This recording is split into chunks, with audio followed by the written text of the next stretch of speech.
Bueno, oficialmente lanzamos, si te parece, Marcos. Le agradecemos la Oh, presencia a todo el mundo. Buenos días, mi nombre es Ana Cohen, yo soy presidente del Grupo Cohen y de Cohen Aliados Financieros. Es un honor tener a Marcos de nuevo con nosotros para discutir algunas cuestiones que tienen que ver con Joe Biden y esta nueva era de los mercados y la influencia política que sobre ellos pueda tener esta nueva administración.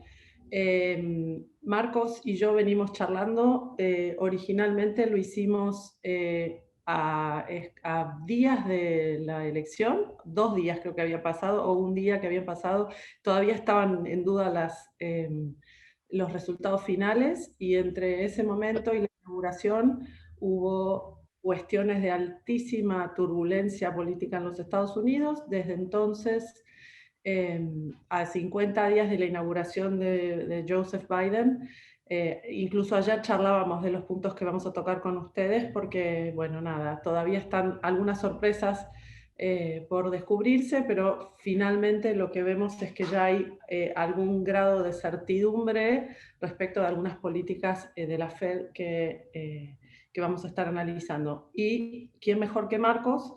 Marcos es doctor en Economía por la Universidad de Pensilvania, tiene un posgrado en Economía de la Universidad Torcuato Di Tella, es licenciado medalla de oro en la UCA, obtuvo las becas Fulbright y de la Fundación Bolsa de Comercio, es el fundador de Alberdi Partners, desde donde asesora clientes e inversores institucionales locales y del exterior. Antes de ello se desempeñó como economista jefe en Bank of America Merrill Lynch desde New York y como economista jefe para el Cono Sur en Citibank. Fue director de los posgrados de negocios siempre con su impulso académico en los posgrados de negocios de la Universidad de San Andrés. Trabajó en el IAE y en Arriazu. Es columnista del programa Odisea Argentina, donde lo vemos todos los lunes con Carlos Pañi y mi amiga Carola Gil. Así que bienvenido, Marcos, es un honor tenerte de nuevo, gracias. gracias, Eh, Ana, gracias por la invitación. un placer, y contanos qué podemos esperar de esto. ¿Qué estás viendo como esbozo de líneas generales de esta nueva administración respecto de la anterior?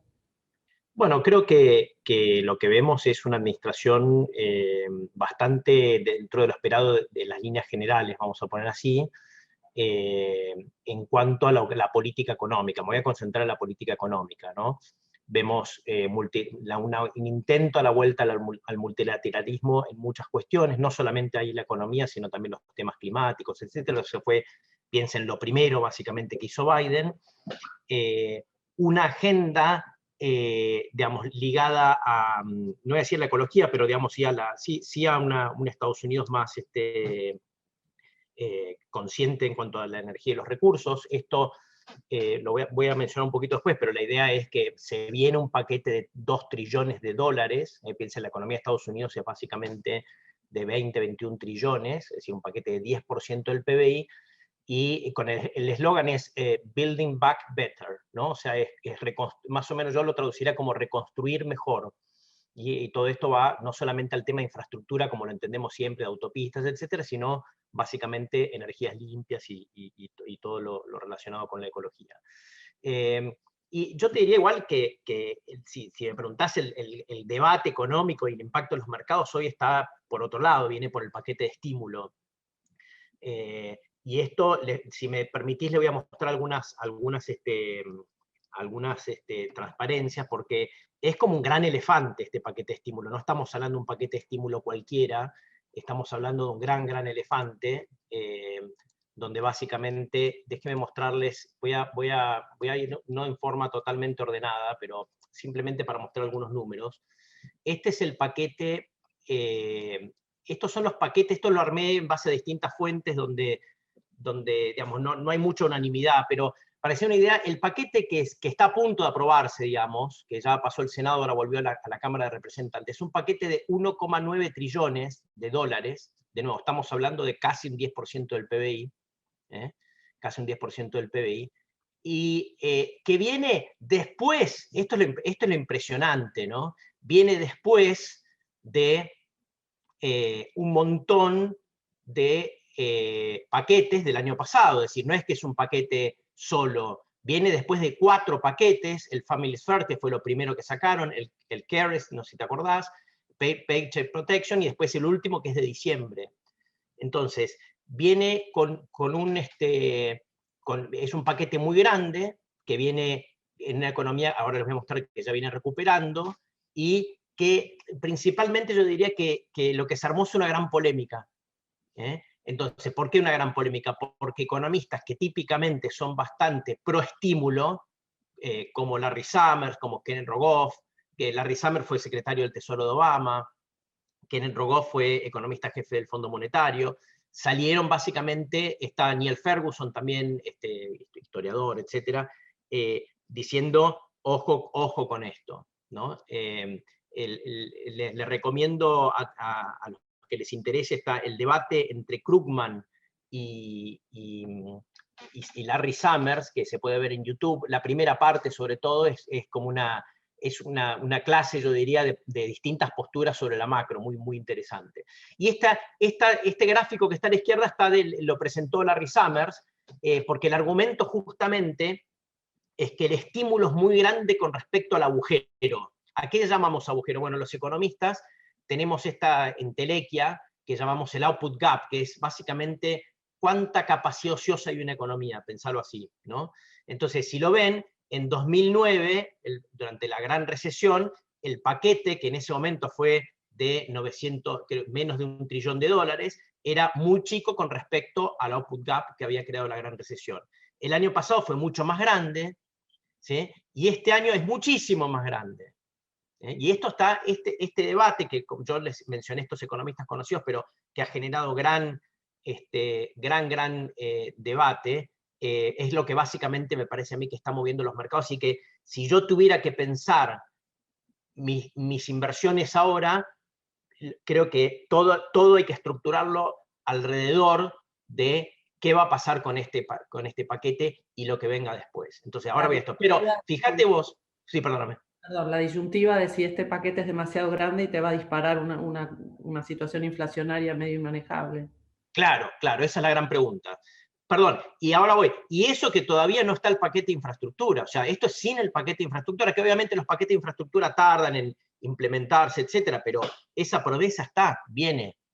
Y, digamos, básicamente volviendo a la discusión que tuvimos ese día brevemente después de las elecciones, acordate que estaban todavía los 2 asientos de Georgia en juego, y del Senado, que los terminaron llevando los demócratas, y los demócratas tienen con Kamala Harris el control del Senado, vamos a poner así. Kamala Harris es el voto 51, lo que le permitió, por ejemplo, aprobar este programa sin el apoyo de los republicanos en el Senado. Es decir, ir básicamente, digamos, toda la idea original es Biden es un componedor, se pasó su vida componiendo entre partidos en el Congreso, va a intentar hablar con los republicanos, nada, o sea, el voto fue along party lines, ¿no?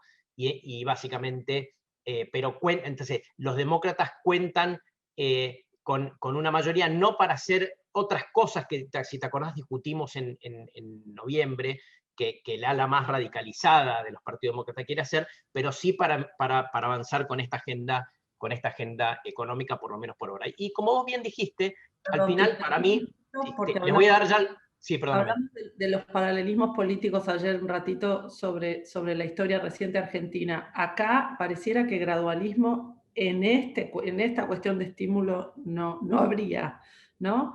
Digo, salieron con todo para motivar un poco el estímulo y está muy asociado al consumo, por lo que vos mostrabas recién en el app. Tenés toda la razón, o sea, a ver, paralelismo con Argentina al inicio de Macri, no estamos comparando, sí, no fueron con gradualismo, le están tirando con un bazooka para matar un pajarito, no sé si un pajarito, pero digo, están tirando con un bazooka. Sí, yo veo, lo que te comentaba ayer es que veo a mucha gente con esa ingenuidad que por ahí teníamos todos con Macri al inicio, que es pensar que, bueno, se ganó la elección, se van a implementar políticas, va a salir todo bien y ya está todo superado, y en realidad la grieta está ahí.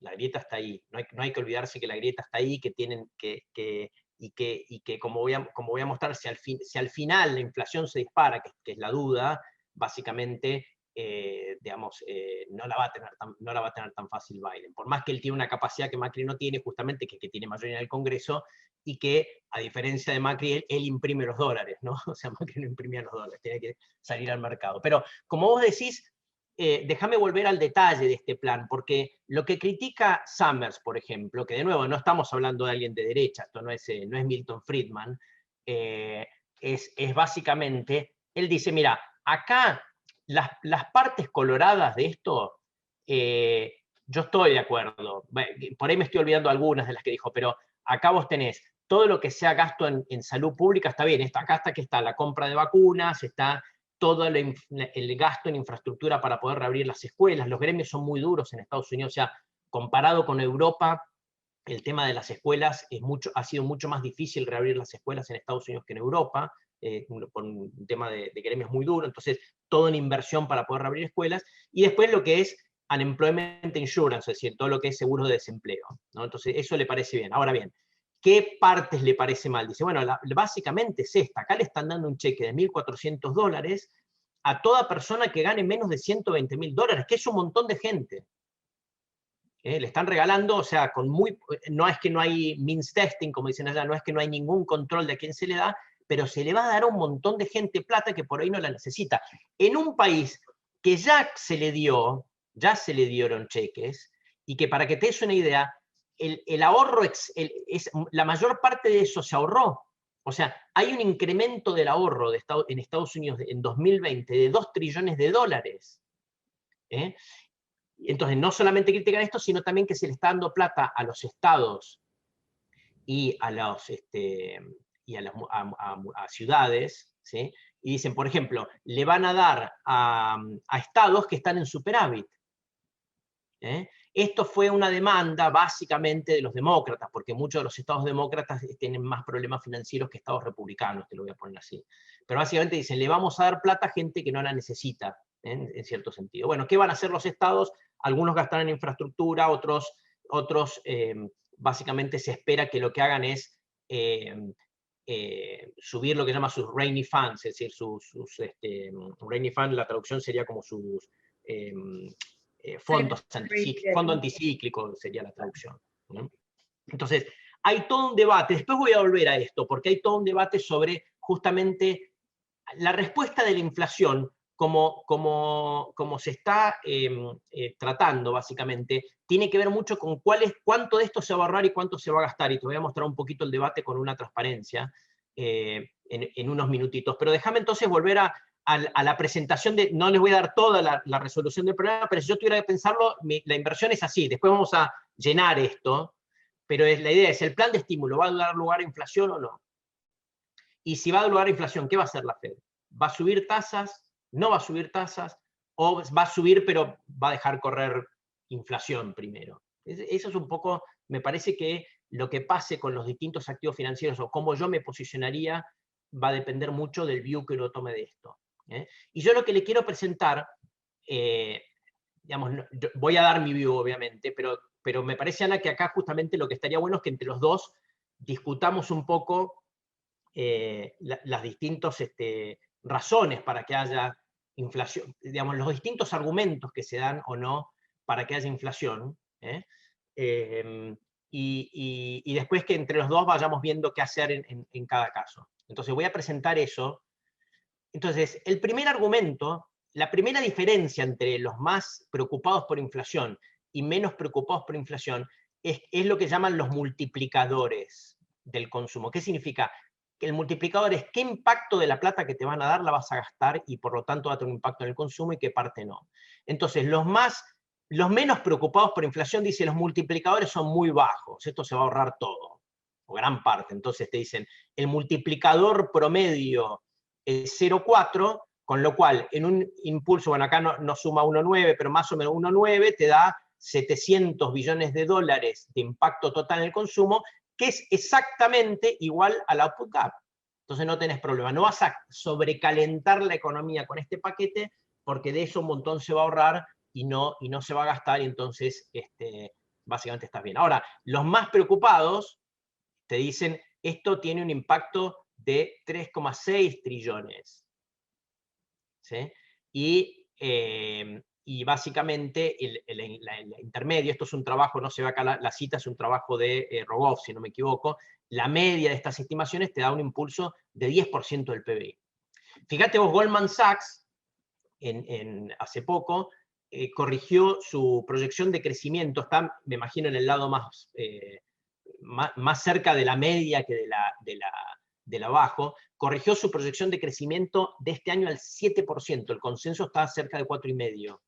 7%, para que sea una idea de la magnitud que es 7%, es que nosotros los economistas tenemos, esto del output gap es una entelequia, ¿no? Pero nosotros los economistas decimos, ¿cuánto crece la economía de Estados Unidos o cualquier economía en un año normal, ¿viste? Con típico crecimiento del trabajo, de la inversión, progreso tecnológico, etc. Bueno, en Estados Unidos el Congressional Budget Office te dice 1,7. Entonces, ¿cuánto es el output gap hoy? ¿Cómo se calcula este numerito de acá? El output gap hoy te dicen, bueno, la economía en 2019 estaba a pleno empleo y te hubiera crecido 1,7.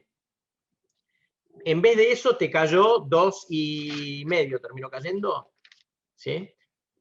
Tengo el número por acá, te cayó 2,5. Entonces tenés un output gap de 4 puntos del PBI.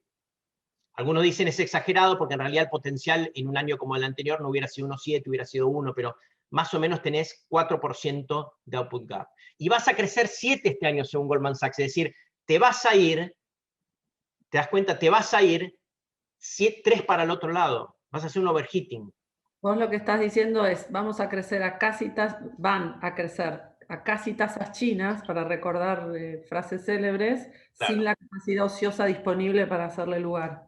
Exactamente. Es un cóctel peligroso de suceder, ¿no? Eso exactamente. Sí, todavía convengamos que hay capacidad ociosa, para que te des una idea de los números de empleo. Básicamente el empleo cayó el empleo cayó entre febrero y abril, cayó 22 millones, lo que se llama payrolls, es el empleo formal, y subió desde mayo hasta ahora 12,9 millones, ¿no? O sea, todavía tenés más o menos 8 o 9 millones de gente sin empleo más de lo que tenías prepandemia. Es decir, hay capacidad ociosa. Convengamos también es que parte de esta capacidad ociosa es porque todavía, a pesar de que ahora les voy a mostrar los números de casos y muertes están cayendo brutalmente por la vacunación y todo eso, todavía la economía sigue relativamente cerrada, ¿sí? Todavía la gente no salió. Esto se ve claramente en ciudades como Nueva York, ¿no? O sea, donde una ciudad muy orientada a pensar restaurantes, toda la industria de restaurantes que atiende el turismo, a los que van a trabajar, el 85% de la gente no volvió a la oficina en Nueva York. El 85%. Entonces, lo que digo es, hay capacidad ociosa, pero parte de esa capacidad ociosa se va a levantar sola, sin ningún estímulo fiscal ni monetario. Rápido, porque Claro. ya lo estás viendo en el sur, en los estados del sur lo estás viendo muy claro, digamos, más allá del rebrote político y Texas abriendo todas las situaciones, más que nada como el impacto republicano que siempre tiene, lo ves en la Florida, la ves activa. Claro. California también, pareciera que están despertando para los meses de verano ya solitos, sin este estímulo, ¿no? Sin estímulo, claro. Entonces, pero digo, yo para presentarle a la gente, para que los que nos escuchan entiendan dónde está el debate entre los inflacionistas y los inflacionistas, el primero está acá, es, ¿esto se va a gastar o no se va a gastar? Este es el primero. Y los segundos son dos visiones sobre la economía, yo te diría, o dos formas de pensar la inflación. El primero es este. Típicamente los economistas pensamos como con este esquema de lo que llamamos la curva de Phillips, que es básicamente decir, miren, a medida que baja la tasa de inflación, que pensemos de que baja la capacidad ociosa en la economía, que la demanda está más fuerte, tenés más presiones salariales y te sube, y típicamente, y bueno, más demanda de todo y te sube la inflación. Esta es la forma de pensar. Vos bajás la tasa de inflación, te movés hacia la izquierda en este eje y te sube la tasa de inflación. Ahora, este es el esquema típico. El problema es este. ¿Qué pasó en las últimas décadas con la curva de Phillips? Es que la curva de Phillips se destruyó. Piensen ustedes, de 2009 a 2019, la tasa de desempleo en Estados Unidos cayó de 10% a 3,5% y la inflación ni se mosqueó. ¿Me explico? Es decir, básicamente hubo un aplanamiento que fue objeto de mucho debate, pero básicamente las razones que se han dado por esto es la globalización, el hecho de que en el medio, desde los 2000, todo este siglo, vamos a poner así, con la incorporación de China a la WTO, tuviste un aumento de la oferta de bienes tan grande que te pone una presión descendiente sobre los precios, la automatización, la menor sindicalización en Estados Unidos, sobre todo, y en muchos países, es decir, menores presiones salariales, el aumento del ahorro, es decir, una población global que envejece, entonces, en vez de consumir, ahorrás, ¿no? Y hay mucho ahorro en el mundo, y eso bajó, es la otra cosa que dicen, factor por cual las tasas largas, ¿viste?, de los bonos, cayeron tanto, Ana. Y las expectativas de inflación ancladas, es decir, bancos centrales haciendo bien su trabajo y manteniendo las expectativas de inflación ancladas. Es decir, la gente no necesita saber economía en Estados Unidos para saber que la inflación más o menos ronda el 2, entonces vos ajustás tus expectativas y tu fijación de precios a eso. Entonces, cuando vos lees, por ejemplo, a Gita Gopinath, una capa, la economista jefe del Banco Central, del Fondo Monetario, las razones que ella da para decir, miren, está en discusión, este plan es muy grande, pero la inflación no va a subir.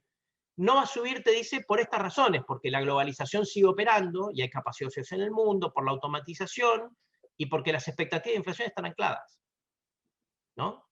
Entonces, esto es una parte del debate. Ahora, la otra parte del debate es y no se asusten, que es los monetaristas, vamos a poner así. Los monetaristas te dicen, mira, típicamente lo que tienen acá es lo que llama el output gap, es decir, la diferencia entre el PBI y el PBI si estuviera todo el mundo empleado, vamos a poner así, ¿no? Esto llamamos el output gap. ¿Se entiende? O sea, es la diferencia, cuando está acá, es que en la línea azul es que hay capacidad ociosa. Esto fue después de la gran recesión. ¿Qué significa? Que el PBI está debajo, ves que acá está la línea del cero, está debajo de esta entelequia que los economistas le llamamos el potencial, que es, el PBI potencial es cuando el desempleo está en su punto óptimo, vamos a poner así, el uso de capacidad instalada en la industria, etc. Y cuando está para arriba es que la economía está sobrecalentada. Y típicamente hay una relación entre los crecimientos de agregados monetarios y esto. Ahora, mirá cómo el tema de los agregados monetarios se sale de escala. Es como cuando vos lees a Charles Woodhart, por ejemplo, esto está sacado de, perdón, acá está mal la fuente, Charles Woodhart, el autor de esto, básicamente dice, esto es demasiado grande para ignorar. Demasiado grande para ignorar. Fíjense, básicamente,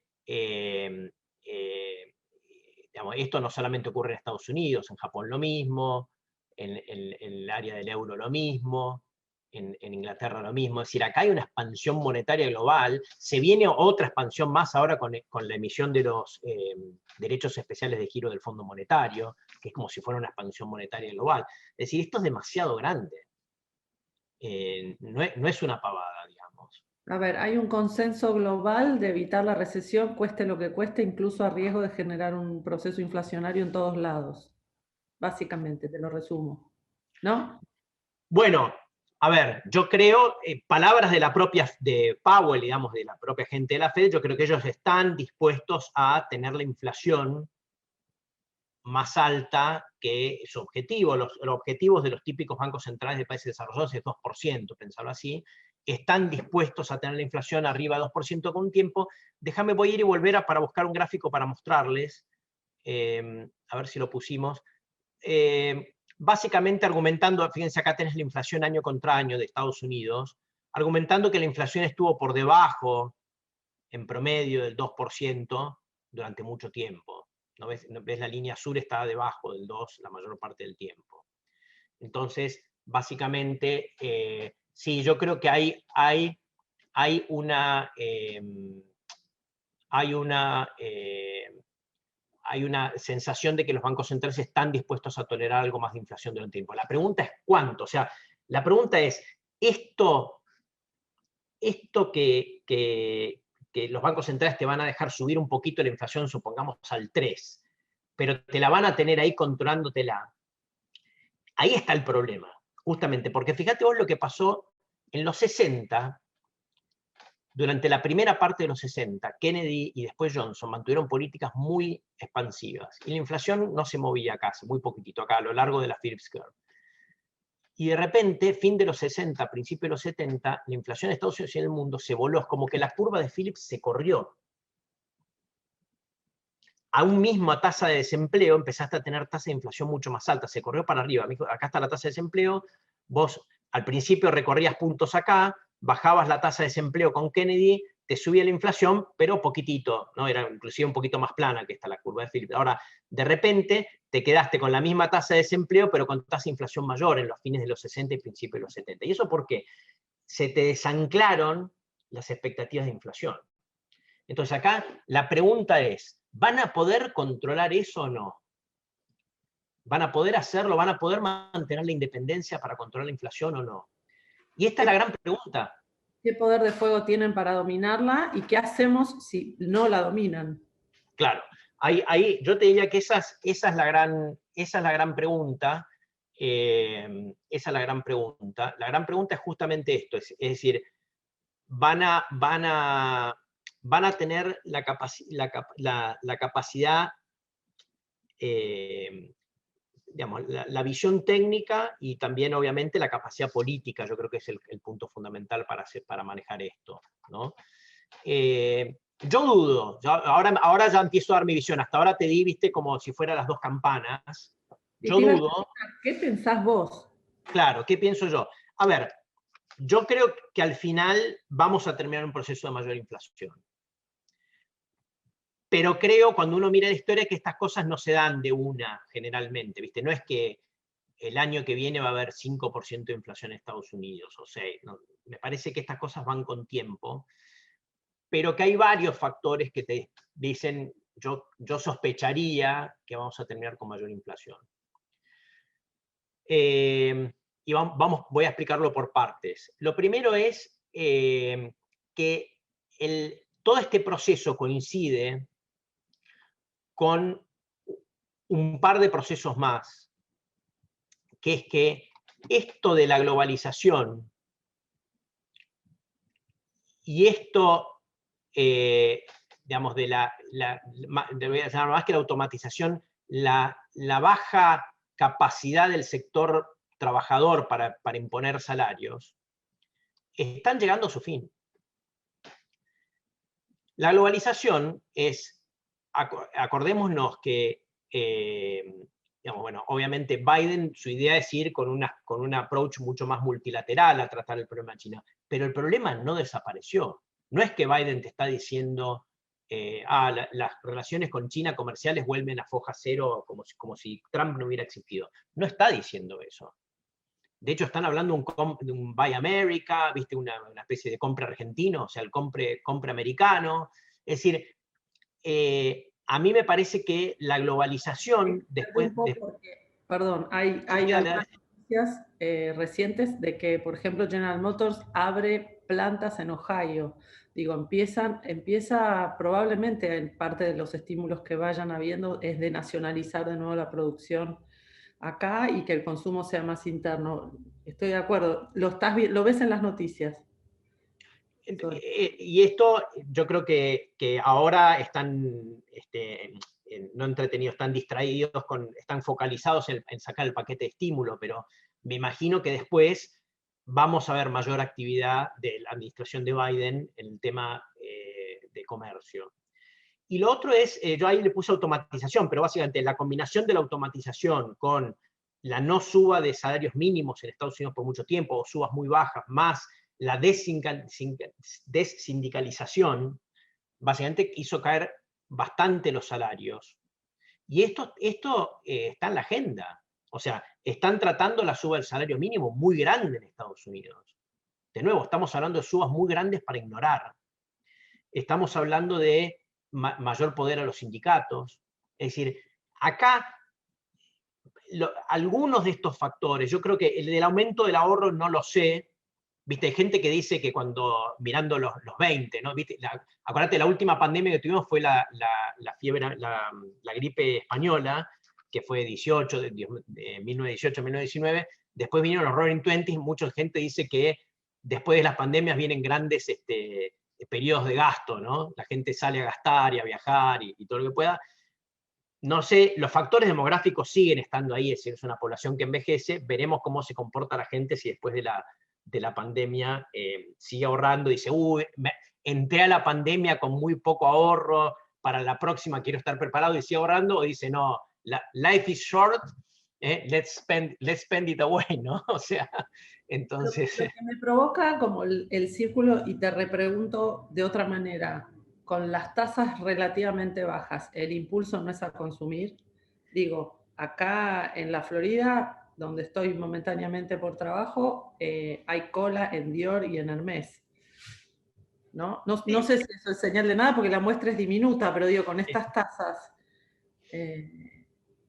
Sí, yo creo, personalmente creo que sí, está bien, uno a veces extrapola la visión de uno, ¿no? Pero yo creo que si yo me preguntás a mí después de la pandemia, y bueno, yo tengo ganas de viajar, de salir, o sea, es como, no sé, a mí me parece que es probable que haya un aumento del gasto. Pero olvídate, si querés, del punto 3. El punto 1 y el punto 2 está claro que fueron factores muy importantes en que esta curva de Phillips se aplane, es decir, que vos bajes la tasa de desempleo, te recorras el eje así y la inflación no te suba. A esto le llamamos el aplanamiento de la curva. Vos te ibas para la izquierda, pero no subías prácticamente. Entonces, fue un factor muy importante, y fueron dos factores muy importantes, y claramente están teniendo problemas, tanto la globalización como el tema de, no problemas, están teniendo límites. Entonces vamos a ver mayor poder de la base salarial, por un tema político, y un tema, yo creo que la globalización va a cambiar con respecto a lo que fue prepandemia. No es que va a acabar, ni mucho menos, pero va a cambiar.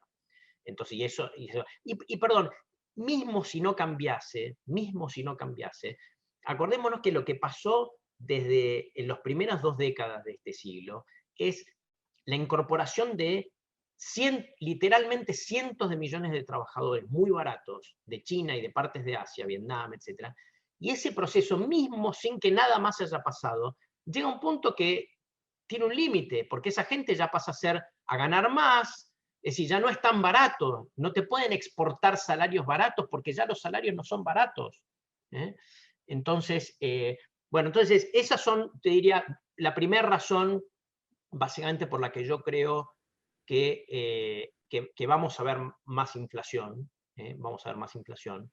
Y a ver, la segunda razón es básicamente una cuestión más política, que es, perdón, voy y vuelvo, es, acordate, este es el balance del Banco Central, acordate el lío que fue, Ana, cuando Bernanke empezó con el taper tantrum en 2013.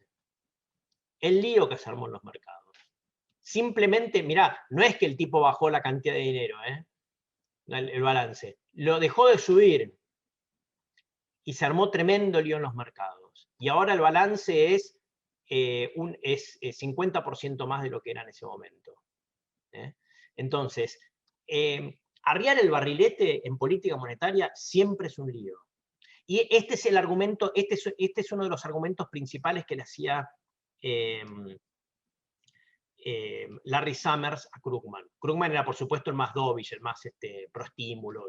El primer argumento le decía es, estás dando un estímulo innecesario, porque le estás dando cheques a gente que no lo necesita, que vas a gastar más. Pero el principal argumento es, nunca la Reserva Federal pudo hacer una desaceleración de la inflación sin una recesión. Ese es el argumento. Entonces, Te hago otro paréntesis y te pido, o les pido a todos que nos tengan paciencia, me parece que es un debate interesante para mirar en YouTube, les vamos a pasar el link a todos los asistentes, probablemente por este chat en un ratito. Buenísimo, sí, sí, está muy bueno. Después, la primera parte, recomiendo, sobre todo es largo, la primera parte es muy, la primera exposición de los dos es muy, muy interesante. Bueno, y la última razón es esta, ¿no? Esta es la deuda de Estados Unidos. Estamos hablando de Estados Unidos porque era el Banco Central, pero en realidad casi que uno podría hacer analogías con Europa y ¿no? de mucho de lo que hablamos para Estados Unidos vale para Europa también, convengamos, ¿no? Bueno, esta es la deuda como, a la izquierda tiene la deuda como porcentaje del PIB, es decir, la deuda nunca fue tan alta en tiempos de paz. Nunca fue tan alta. Entonces, ¿cómo salís de una deuda históricamente? ¿Cómo saliste, por ejemplo, acá? Bueno, de acá saliste con una combinación de ajustes fiscales, ¿sí? Que generaron una recesión a la salida de la guerra, no nos olvidemos, y crecimiento, un gran crecimiento. Ahora, yo les dije, Goldman Sachs predice 7% para este año de crecimiento, pero no es que predice 7% como a lo chino, ¿viste? Vos me hablabas de las tasas chinas, no es que te predice 7% 10 años seguidos, no. Después vuelve paulatinamente al potencial, que como dijimos, el potencial es bajo, porque el potencial está determinado por la cantidad de gente que se incorpora a la masa de trabajadores, a la inversión, al crecimiento de la productividad, es decir, son factores muy de largo plazo. Entonces, la pregunta es, ¿va a sacar el crecimiento fuerte de Estados Unidos de esta deuda alta? Y no lo va a sacar. ¿Qué más puede ser? Bueno, un ajuste fiscal.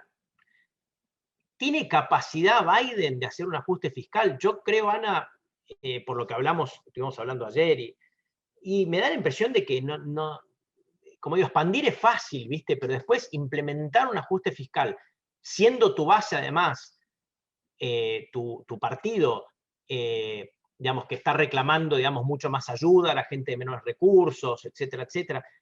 Y lo veo muy difícil que pueda implementar un gran ajuste fiscal. Los demócratas, seamos claros, cuando uno mira la historia de las últimas décadas, los demócratas fueron los ajustadores en general, ¿no?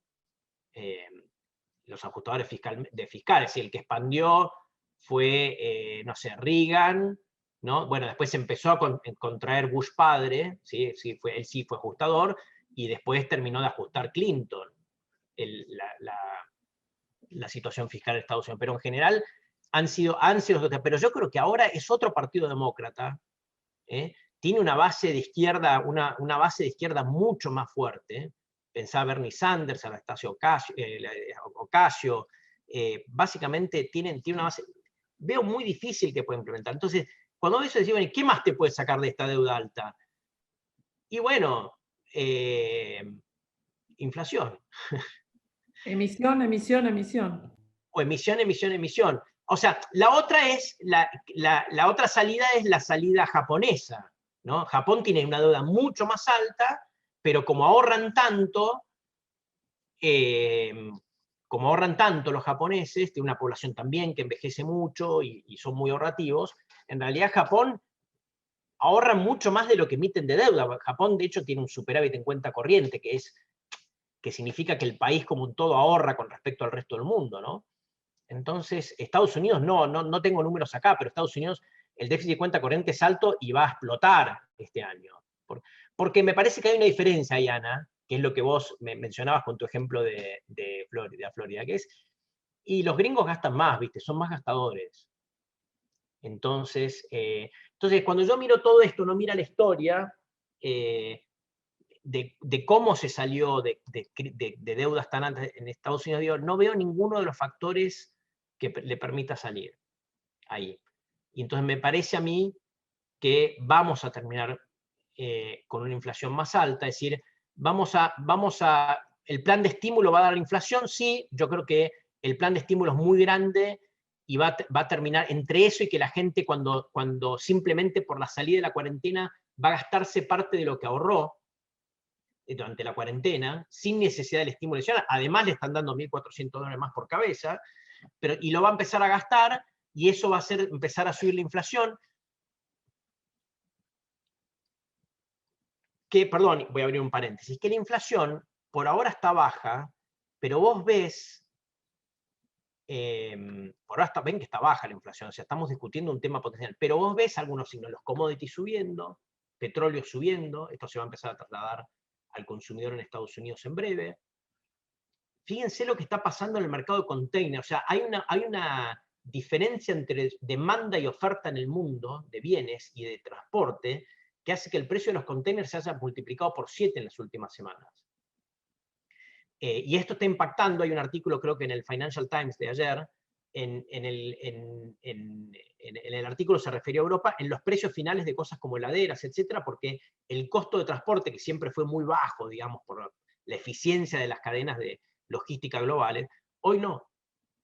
Y esto lo vamos a ver en Estados Unidos también. Entonces, lo que digo es que la inflación, por más que no se ve todavía, me parece que está ahí acechando. Está ahí acechando. Perdón, te interrumpo de nuevo. Sí, sí, sí. Lo que me lleva a preguntarte si es en definitiva algo necesariamente espantoso y nefasto un dólar débil para, por ejemplo, los países emergentes. Ahora, dale, entonces hacemos un paréntesis y después volvemos acá, porque yo te quiero preguntar a vos también qué harías en cada uno de estos circulitos. Yo tengo mi view, o sea, ¿en qué invertirías en cada uno de estos, círculos? Pero, a ver,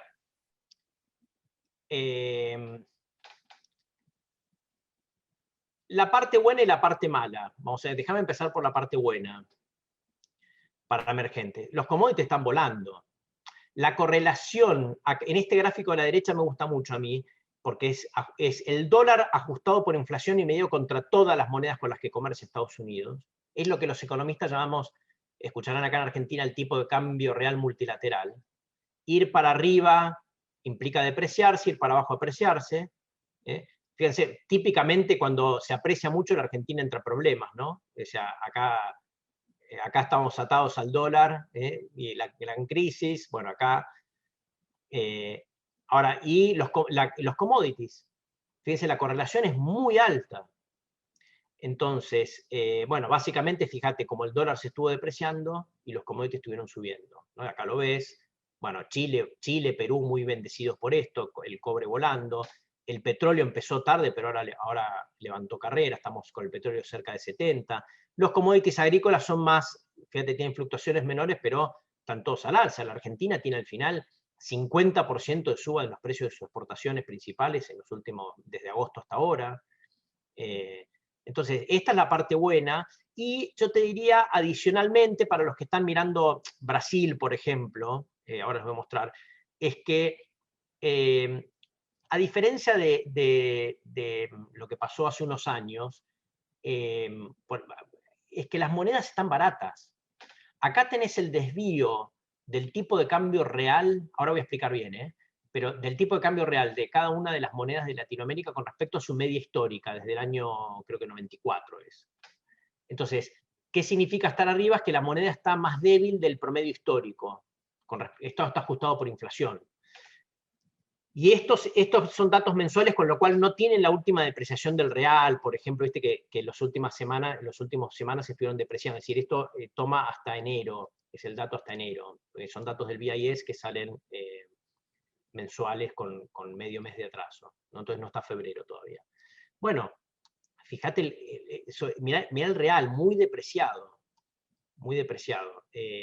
Lo mismo pasa con prácticamente todas las monedas, ¿no? Excepto Argentina, que el tipo de cambio oficial obviamente no está muy distinto de su media histórica. Mirá Brasil, nosotros hacemos, de nuevo, los economistas para explicar las cosas nos creamos como entelequias que nos sirven para explicar. Lo que nosotros creamos son como un índice de factores externos para cada país, que es lo típico que impacta desde el mundo a cada país. Los precios de las exportaciones, la tasa de Estados Unidos, el apetito por el riesgo medido por el VIX y todo eso. Y decimos, bueno, ¿qué parte del movimiento de la moneda se explica por factores externos y qué parte es idiosincrático, ¿no? Entonces, básicamente, en el caso de Brasil, vos fíjate cómo, y esto está medido año contra año, perdón, ¿no? Entonces vos fíjate cómo acá los factores externos te hubieran dicho la moneda se tiene que apreciar, y se tiene que haber apreciado el real con respecto al año pasado, y lo tenés muy depreciado. Obviamente, mirar también la relación con términos de intercambio, ¿no? Los términos de intercambio son la diferencia entre el precio de exportación, o el ratio, el cociente entre el precio de exportación y el precio de importación. Es decir, cuando sube esto es que el país, los precios de exportación suben mucho con respecto a los de importación. Para acá está invertido, perdón. Lo invertimos. Entonces, ir para acá es que están subiendo los precios de exportación con respecto a los de importación. Es decir, deberías ver la moneda acá abajo.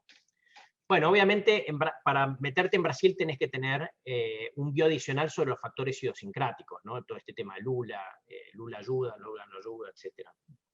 Pero lo que te quiero decir es que esto es bueno, esto es un gran impulso a los países de Latinoamérica.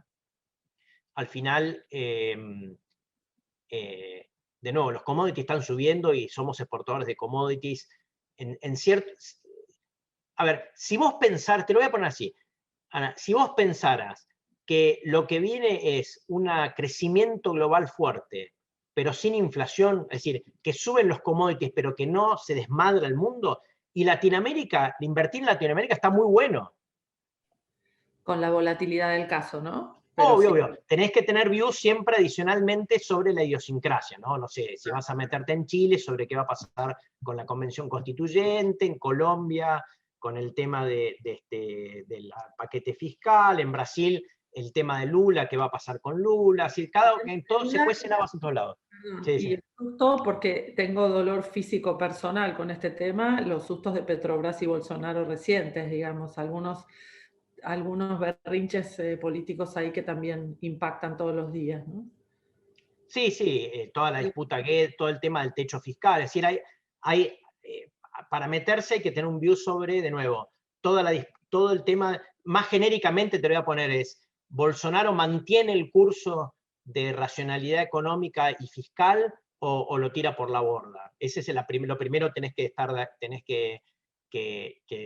tomar la decisión en Brasil. Y lo segundo es, bueno, la reaparición de Lula. ¿Qué pasa? ¿Gana Lula o no gana Lula? ¿No? Y entonces, básicamente, eso es lo que me parece tener en cuenta. Ahora, si vos me preguntas por la parte externa, es casi todo ganancia. ¿Qué es la parte que no es ganancia? Bueno, la parte que no es ganancia es esta de acá, que las tasas obviamente están subiendo. ¿Sí? Ahora, yo no puse en gráfico, estaba buscando, perdón, un gráfico que pensé que lo habíamos puesto, es cuando las tasas suben en el mundo, fíjate cómo estas son las tasas del Tesoro de Estados Unidos, ¿sí? Ahora voy a hablar de este tema del break-even, de la inflación. Acá tenés las tasas de interés que están subiendo, se están estipeando las curvas, ¿no? Y esto está teniendo un impacto en LATAM, en las curvas de Latinoamérica también. Una pregunta crucial que yo siempre me hago es, y que ahora si tengo un minutito por ahí lo meto y se los muestro el gráfico, es, hay dos variables, hay un trabajo del Instituto de Finanzas Internacionales, el IIF, que lo acaban de publicar esta semana, creo, muy interesante para medir el riesgo que tiene cada uno de estos países ante la suba de tasas. Y miran dos variables, que es el tamaño del sistema financiero doméstico, ¿sí? Y qué porcentaje de los bonos tienen extranjeros. Entonces, te lo voy a poner así, cuanto más chico es tu sistema financiero y más porcentaje de tus bonos tienen los extranjeros, peor estás. No sé a qué país te suena, alrededor de 2018.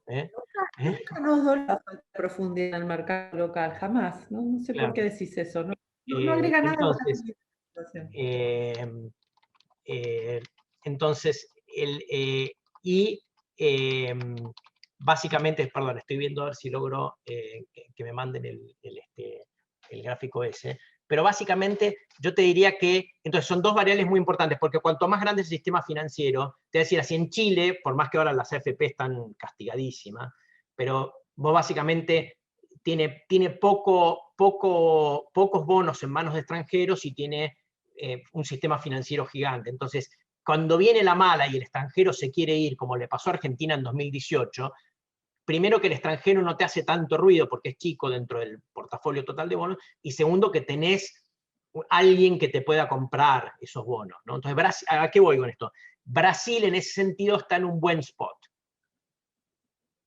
Tiene un sistema financiero grande y la mayor parte de la deuda está en manos domésticas, y agrego otro factor que no está en el análisis del IIS, pero lo agrego, es solamente el 5% de la deuda del gobierno está en dólares.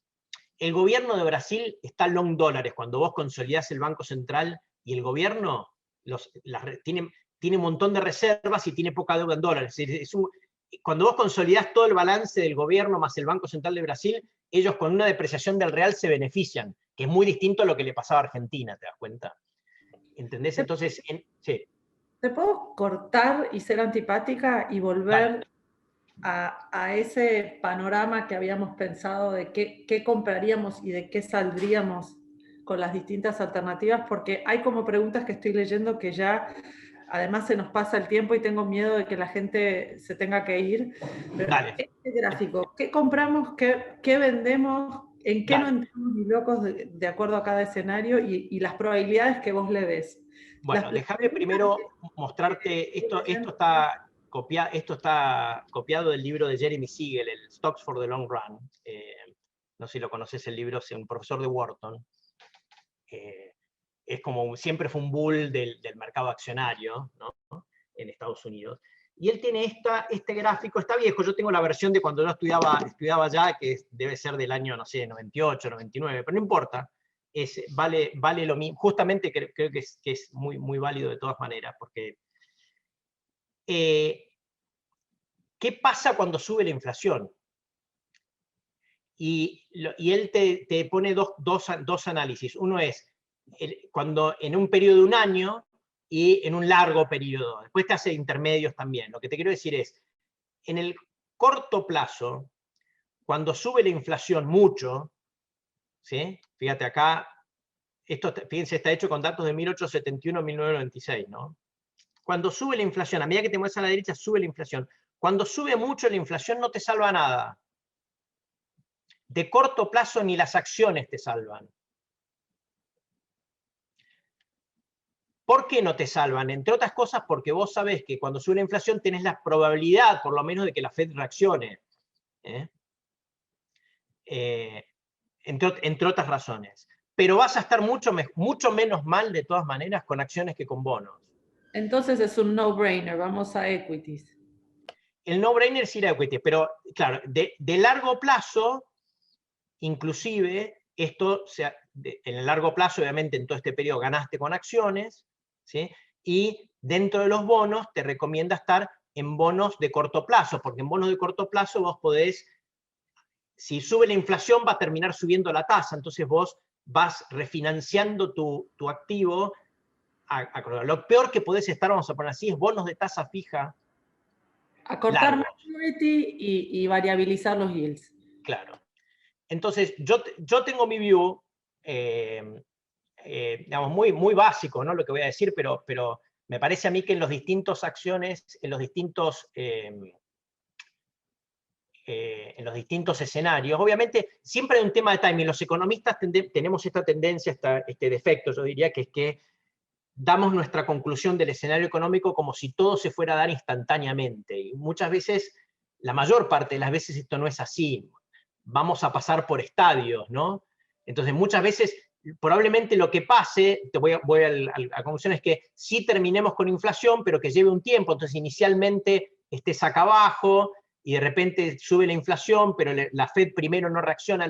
¿Se entiende esto? No es que cuando yo digo, miren, acá yo creo que al final del día va a terminar subiendo la inflación, no es que digo que la inflación va a subir mañana y vamos a un régimen de alta inflación en Estados Unidos en el año 2022, no.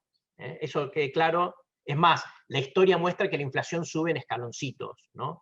Pero, ¿qué es lo que hay que tener? Bueno, si vos pensás que la inflación no va a subir, o te diría yo en un primer estadio, todavía, ahora que está el paquete estímulo, ahora que le están a punto de dar el cheque a la gente, y bueno, acciones cíclicas, bonos y acciones, a mí me gusta más dentro del mercado accionario, perdóname, cuando hablamos de acción, te quiero hacer otra digresión más. Me gusta más, esto es el S&P y esto es el de mercados emergentes, un ETF de mercados emergentes. Es decir, está mucho menos caro mercados emergentes. O de nuevo, tenés que meterte después en la idiosincrasia o comprar, o si no comprarte tú un ETF de emergentes y te olvidas un poquito de la idiosincrasia, pero lo que quiero decir es que el mercado accionario de Estados Unidos partimos de un valor para mí muy caro, digamos. Yo andaría con mucho cuidado, te lo voy a poner así.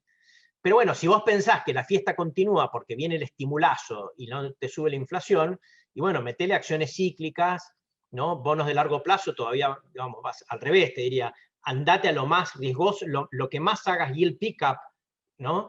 Es lo que te conviene, y acciones y bonos de emergentes, porque en este entorno se van a beneficiar de commodities que suben, pero no de una inflación que sube.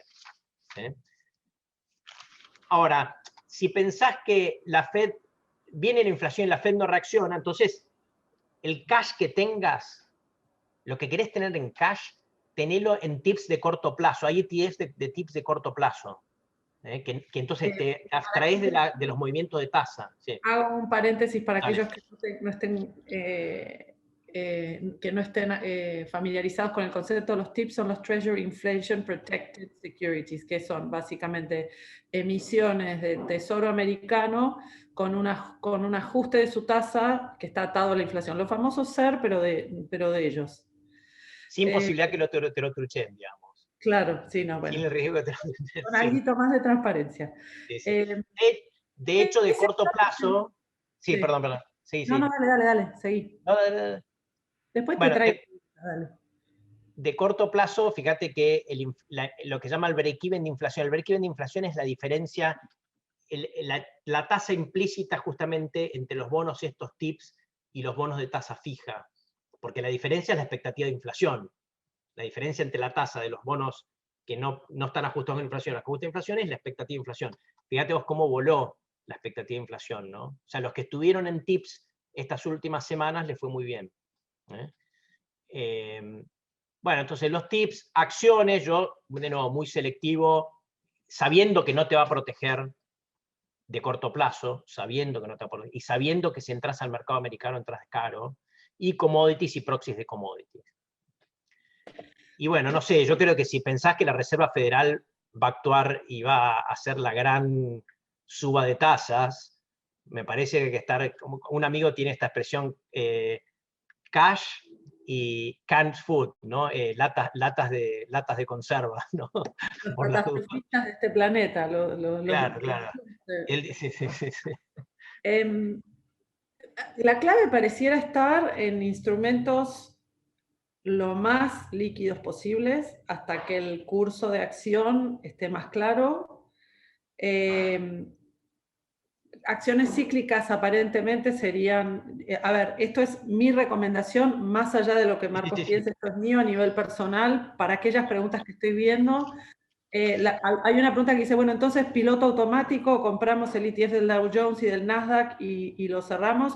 Yo personalmente lo he hecho, lo tengo ahí, pero me parece que piloto automático no estamos para poner todo corto, todo líquido y con capacidad de movimiento rápido, más que nada no solo porque esta disyuntiva está, sino porque la volatilidad implícita de los mercados está acelerándose más allá de las subas. El mercado americano está caro y cualquier cuestión que tenga que ver con algún rebrote político o alguna inestabilidad en un país en el que, como Marcos decía, hay polarización que está latente hoy porque está como la luna de miel de Biden, pero existe. Entonces, me parece que más allá de lo que elijamos como opciones respecto de si el estímulo va a generar inflación o no, seamos muy cautelosos a la hora de hundir dinero en proyectos ilíquidos en este momento. No sé si coincidís, Marcos. totalmente de acuerdo. Totalmente de acuerdo.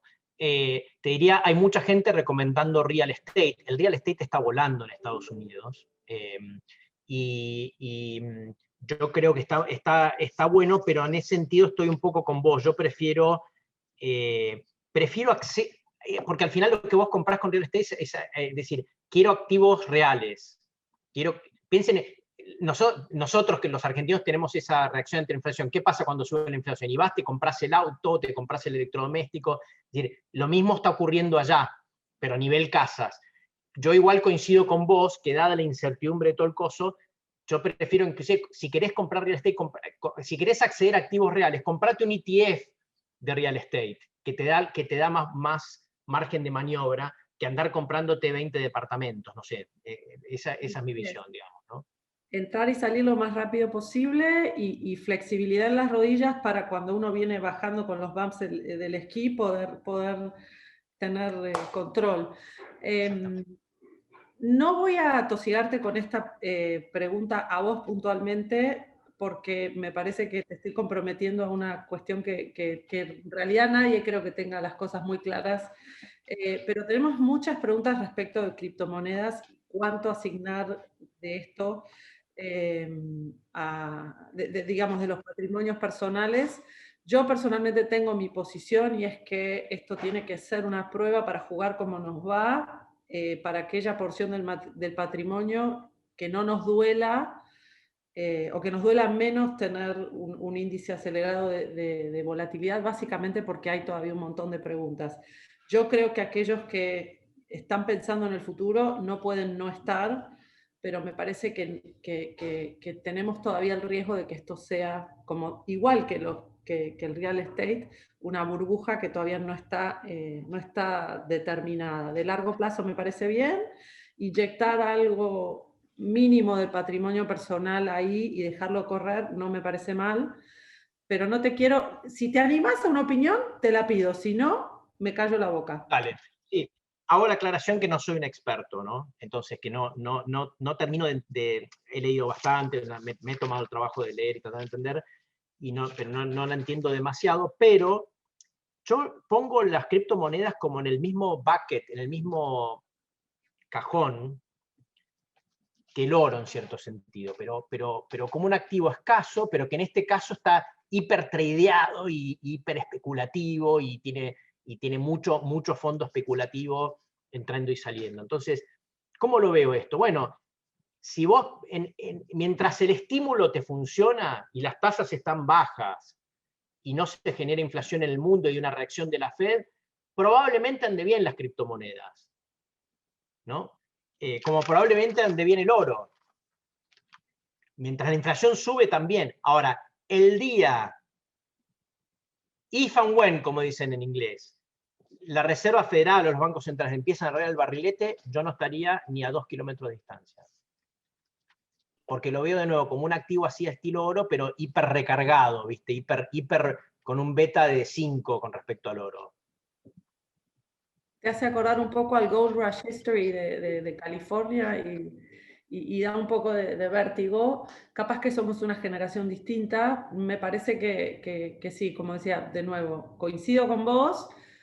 Mi ejercicio personal lo vuelco, pero es personal, no es un asesoramiento institucional de Cohen, no se puede no estar, porque me parece que uno tiene que aprender esto as we go, se hace haciendo, como le digo mucho a la gente, y yo no puedo no tener una posición tomada con experiencia personal, con lo cual puntualmente, pero mi reflexión es, se juega con aquello con lo que uno está dispuesto a jugar, porque todavía esto no tiene ni siquiera la regulación normativa que requiere para estar bien administrado. Entonces, es una gran apuesta.